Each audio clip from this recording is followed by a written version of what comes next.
Hi, this is knittingbrow. Recently, I have been enjoying listening to some books on CD as I've been driving in my car. I've been driving a little bit more for work, and it's nice to have that 15-20 minutes in the car with an audiobook. Well, recently, a company has been putting out some knitting books on audio, which you might think is a little odd because of the patterns. However, they work pretty well. One of them I actually own the book for this. It's a history of hand knitting, and it's by Richard Rutt. And this is a wonderful book for really hardcore details about knitting.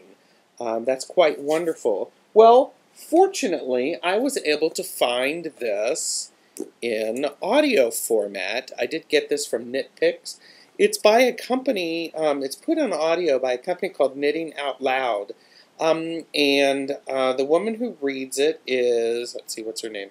Melissa Hughes, does a really wonderful job. Now, I'll be honest with you, I probably would not have made it through the book without actually listening to it. It is an abridged copy, but it is 4 hours and 52 minutes. So it's 5 hours of information about hand knitting across the world.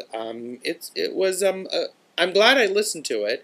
I'm glad I bought it because I will listen to it again, but I'm even more happy that I have the book because what's missing are things like the pictures. That, for instance, is not in the audiobook. Imagine that. So it's it'll be a good match for me. Now, one of the other ones that I just finished listening to was The Art of Fair Isle Knitting. I do own this book. I do enjoy Fair Isle knitting, which is knitting in the form of Fair Isle. However, I am really looking forward to getting my hands on this book again and doing some further exploration. And the author does a delightful job of really determining the difference between Fair Isle knitting and Shetland knitting, as well as some of the other history about Fair Isle knitting and Fair Isle knitted garments.